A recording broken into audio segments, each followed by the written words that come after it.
Jeff on here with another video on linguistics and user assistance and translation. The topic today is how does pragmatics relate to these different fields, these different roles.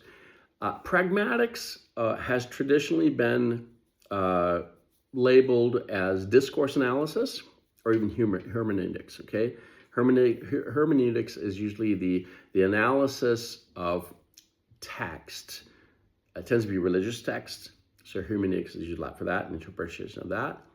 And discourse analysis is usually taking text that's in like a play or like a back and forth, a discourse you were analyzing, kind of a conversation happening back and forth. You got a video recording, you got a recording. You need to be able to create it into a text of that. You're going to be doing discourse analysis, where you're going to actually put it in the text, and you're going to analyze who is who did said what, and then go into more depth of that, okay, and why they said certain things.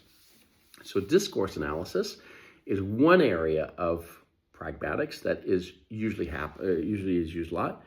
And in user assistance and even translation, you can have, like, we have a lot of, when you're doing recordings of question answer sessions, and you're going to be making the transcripts of those, you might be taking into consideration some of the aspects of who's speaking. Is speaker one, speaker two, speaker three? Who's that person? Does the person name come up into the captions of the video, the subtitles of the recording? This is going to be where you're going to be using discourse analysis features. I know at SAP we've got our video platform that allows you to tag the people who's speaking when you're doing the captions, right? And you can say who's speaking back and forth. So this is discourse, right? And that, of course, fits in there, pragmatics. So if you're doing video content and all that, and you're creating videos and you're having multiple speakers, it's going to be important to use pragmatics for that. That's, again, multi-speaker interaction. Other areas of pragmatics, you'll run into it. I would say these are the kind of the two main areas you're going to get into, and this is again, there's overlapping with some of the areas of linguistics, and I'll get into the other ones too. But you might want to look at the area of the concept of sociolinguistics, how this relates to the pragmatics, they're borderline.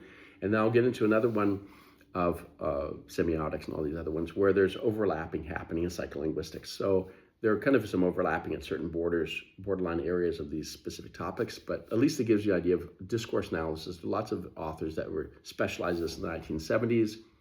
And 1990s, it was Catherine Orecchioni. She was my professors in my graduate studies, so she specialized in this area. And that's what she taught on. And so a lot of it was about discourse and all that. So thanks for listening. And if you get any questions, feel free to reach out to me. I'll point you in more directions, and can answer your questions about how this relates to what you're doing in the user assistance and translation. Thanks so much.